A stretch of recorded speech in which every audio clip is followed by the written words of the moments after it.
गुरुर्ब्रह्मा गुरुर्विष्णू देवो महेश्वरः गुरुर्साक्षात् परब्रह्म तस्मै श्री गुरवे नमः।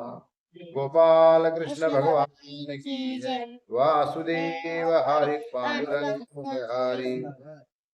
अध्याय 6 दीप पूजा व दीपदान। श्री लक्ष्मीने विचारले आणि नारायणांनी सांगितले की अधिक महिन्यात दीपपूजा करणे आणि सत्पात्री ब्राह्मणाला दीपदान करणे हे कृत्य फारच पुण्यकारक आहे।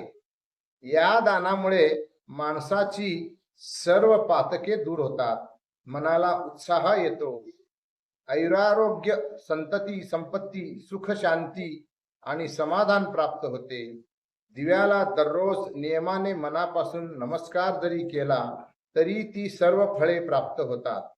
ज्या दिवशी अधिक मासात दीपदान करायचे त्या दिवशी प्रातःकाळी लवकर उठून शक्य तर थंड पाण्याने स्नान करावे। तीर्थस्नान घडेल तर फारच उत्तम होईल।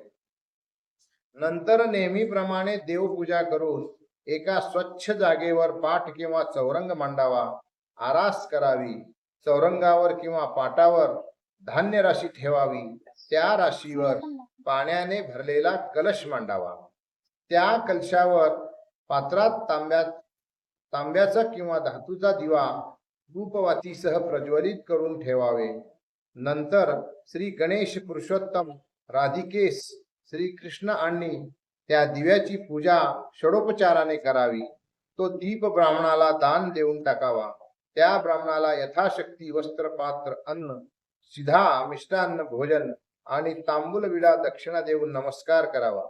त्या दिवशी आपतेष्टांना पुरणाच्या धोंड्याचे भोजन घालावे। जावयाचा सत्कार करावा।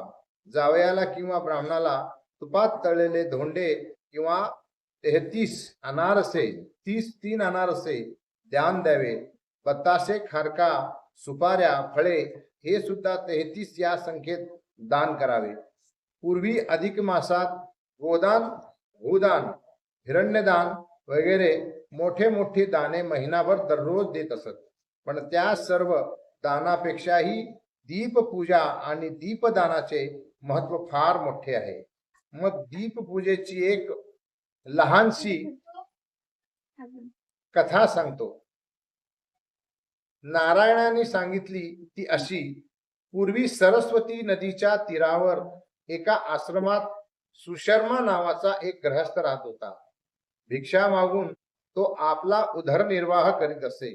तथापि गृहस्थाश्रमातील सर्व कर्तव्ये तो पाळीत असे। सदा समाधानी राहणाऱ्या सदाचारी विचारी स्त्री पुरुषावर भगवान पुरुषोत्तम सदैव संतुष्टच राहतो। सुशर्म्याचा नित्यक्रम चालू असता अधिक मास आला। या महिन्यात विशेष व्रते, दाने करावी, परंतु तितके सामर्थ्य सुशर्म्याला नव्हते।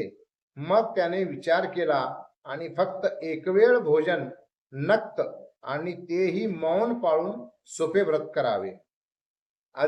अधिक महात्म्यास ग्रंथाचे वाचन, श्रवण, मनन करून देवापुढे अखंड प्रज्वलित असा नंदा दीप लावायचा।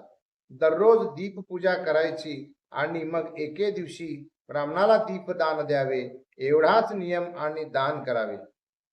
त्याचप्रमाणे त्याने व्रत आणि नियम चालू ठेवले। त्यामुळे भगवान पुरुषोत्तम सुशर्म्यावर प्रसन्न झाले। त्यामुळे त्याला सदैव सुख, शांती आणि समाधान लाभले। अधिक महिन्यातील कृष्ण एकादशीची रात्र होती। सुशर्म्याने रात्रभर जागरण केले। देवाजवळच्या नंदादीपाच्या प्रकाशात त्याने अधिक मास महात्म्य ग्रंथ वाचन केले। आता उद्या द्वादशी व द्वादशीच्या दिवशी निष्ठावान ब्राह्मणाला बोलावून त्याच्याकडून दीपपूजा व यथासांग करावी आणि दीपदान विधीपूर्वक द्यावे, असा विचार करून तो भल्या पहाटेच नदीवर स्नानासाठी गेला। तेवढ्यात काय गडबड झाली, देवाजवळील त्या नंदादीपाजवळ एक उंदीर आला व दिव्याची वात मंद झाली होती। वातीवर काजळी आली होती। ती वात पळविण्याचा त्या उंदराचा बेत होता, परंतु कोपऱ्यात एक मांजर लपून बसले होते। उंदीर हळूहळू दिव्याजवळ आला तोच त्या मांजराने उंदरावर झडप घातली आणि आपले भक्ष्य बरोबर टिपले. या धरपकडीत एक मात्र अगदी विशेष गोष्ट सहजी घडून आली. मांजराने उंदरावर उडी घेताच तिचा धक्का सहजच त्या नंदादीपला लागला. दिव्यावरील काजळी झटकली गेली, वात थोडी पुढे सरकली आणि तो दिवा पहिल्यापेक्षा जास्त प्रकाशमय झाला. सुदर्शनाने स्नान केले आणि घरी येताना तो एक ब्राह्मणाला बरोबर घेऊन आला व देवघराजवळ येताच त्या दोघांनी नंदादीपाचा तो लख प्रकाश पाहिला. त्याचे डोळे दिपले. आहा, काय ही भगवंताची लीला! आज माझा नंदा दीपदानाचा सुयोग हा आगळा व तेजस्वी प्रकाश भगवान पुरुषोत्तम प्रसन्न झालेले दिसतात, असा आनंद प्रदर्शित करून सुशर्म्याने ब्राह्मणाकडून यथासांग दीपपूजा सांगून घेतली. त्यानंतर त्याने निष्ठापूर्वक ते दीपदान ब्राह्मणाला दिले. सारा विधी आटोपून ते दोघे अंगणात आले तर काय आश्चर्य, ते मांजर अंगणात मरून पडले होते.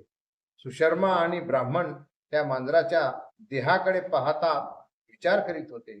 तेवढ्यात आकाशातून एक दिव्य विमान तेथे आले. विमानामधील देवदूतांनी ते मांजर उचलून विमानात ठेवले आणि सुशर्म्यापुढे हात जोडून नम्रपणाने ते देवदूत म्हणाले, चला महाराज, विमानात बसा. या मांजराच्या हातून रात्री नकळत दीपपूजा घडली म्हणून त्याचा उद्धार झाला आणि आपण सतत या अधिक महिन्यात दीपपूजा केली. आज आपण दीपदान दिले. या पुण्याईमुळे तुम्हाला भगवान पुरुषोत्तमाने हे विमान पाठवून थेट गोलोकात मानाचे स्थान दिले आहे. नंतर तो सुशर्माही विमानात बसला. ते विमान आकाशामार्गे निघून गेले. ब्राह्मण आ करून पाहत राहिला. विष्णू म्हणाले, लक्ष्मी, दीपपूजा आणि दीपदान याचे अधिक महिन्यातील हे असे श्रेष्ठ फळ मिळत असते. आता पुढील 7व्या अध्यायात मी तुला दीप विध्वंसांची एक कथा सांगणार आहे. ते तू चित्त होऊन ऐक. गोपाल कृष्ण भगवान की जय. वासुदेव हरी पांडुरंग हरी.